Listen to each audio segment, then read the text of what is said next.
Direct selling में मेहनत आप करते हो, टीम आप बनाते हो और सेल्स आप जनरेट करते हो, लेकिन जब पे आउट का टाइम होता है तब रिसिप्ट पे लिखा होता है एडमिन चार्जेस, ट्रेनिंग फीस और एडजस्टमेंट। आप सोचते होंगे कि यह कोई कंपनी का रूल होगा, लेकिन यह गलत है। आज हम रूल नहीं लॉ की बात करेंगे और इस वीडियो के बाद आप जान लोगे कि कौन सी डिडक्शन लीगल है और कौन सी इलीगल और कंपनी कब गलत कर रही होती है।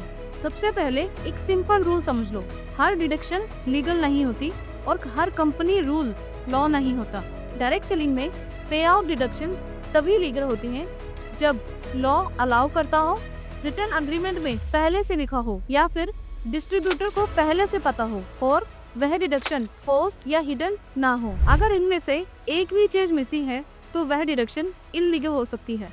सबसे कॉमन डिडक्शन टीडीएस डिडक्ट करना लीगल है एंड मैंडेटरी भी है। इनकम टैक्स एक्ट के अकॉर्डिंग अगर आप कमीशन अर्न कर रहे हो और आपकी ईयरली कमीशन 15,000 से ज्यादा है तो कंपनी को टीडीएस डिडक्ट करना ही पड़ेगा। टीडीएस से अगर आपने पैन कार्ड दिया है तो 2% और अगर नहीं दिया है तो यह 20% तक हो सकता है। लेकिन यहाँ एक इम्पोर्टेंट बात समझना जरूरी है, टीडीएस काटना लीगल है, लेकिन टीडीएस काटने के बाद उसे जमा ना करना यह इलीगल होता है। ऐसे में आप कंपनी से फॉर्म 16A ले सकते हैं और वह टीडीएस आपके फॉर्म 26AS में दिखना चाहिए। अगर आपका टीडीएस डिडक्ट हुआ है लेकिन वह फॉर्म 26AS में शो नहीं हो रहा है तो ऐसे में वह कंपनी लॉ फॉलो नहीं कर रही है। आप बात करते हैं सबसे कंट्रोवर्शियल डिडक्शन की, एडमिन चार्जेस, जैसे कि बैक ऑफिस चार्जेस, मेंटेनेंस और ऑफिस एक्सपेंसेस। यह सब सुनने में नॉर्मल लगता है, लेकिन लॉ क्या कहता है?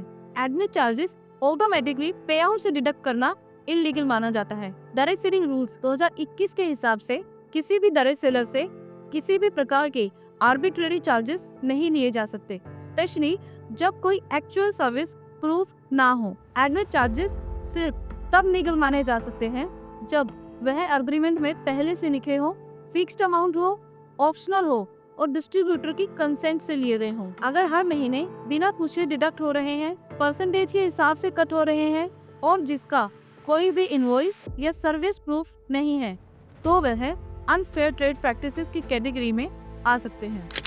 अब बात करते हैं ट्रेनिंग फीस पर। लॉ बिल्कुल क्लियर है, ट्रेनिंग वॉलंटरी होनी चाहिए, ट्रेनिंग के नाम पर फोर्स नहीं किया जाना चाहिए। ट्रेनिंग फीस इलीगल हो जाती है जब ज्वाइनिंग के टाइम पर कंपल्सरी हो, पे आउट से डायरेक्टली डिडक्ट की गई हो, बिजनेस सिखाने के नाम पर प्रेशर से ली गई हो। डायरेक्ट सेलिंग रूल्स का स्पिरिट ये है कि कंपनी प्रोडक्ट से कमाए, ना कि ट्रेनिंग फीस से।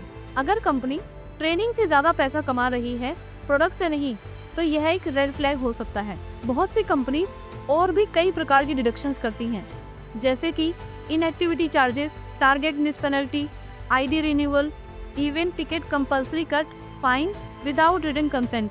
इनकम सिर्फ और सिर्फ परफॉर्मेंस और सेल्स पर बेस्ड होनी चाहिए और इन सभी सिनेरियोज में ये सारी डिडक्शंस इलीगल कैटेगरी में आती हैं। इंडियन कोर्ट्स का स्टैंड बिल्कुल क्लियर है, direct seller exploitation is equals to unfair trade practices. Courts ने कई बार बोला है फोर्स्ड फीस इलीगल होते हैं और हिडन डिडक्शंस भी इलीगल माने जाते हैं। अगर अग्रीमेंट की टर्म्स भी अनफेयर हो तो कोर्ट उसे भी इग्नोर कर सकता है, मतलब कंपनी का अग्रीमेंट भी लॉ से ऊपर नहीं होता। तो इस वीडियो में आप समझ ही गए होंगे कि कौन कौन सी डिडक्शंस लीगल होती हैं और कौन सी इलीगल। टीडीएस लीगल होता है, admin charges illegal and training fees generally illegal मानी जा सकती है, जैसा कि सिनेरियोज में बताया गया है। अगर आपके पेआउट्स में कोई अनऑथराइज्ड डिडक्शंस और बिना किसी एक्सप्लेनेशन के डिडक्ट हो रहे हैं तो आप चुप मत रहिए। डायरेक्ट सेलिंग सिर्फ और सिर्फ सेल्स का गेम नहीं, लॉ समझने का भी गेम है।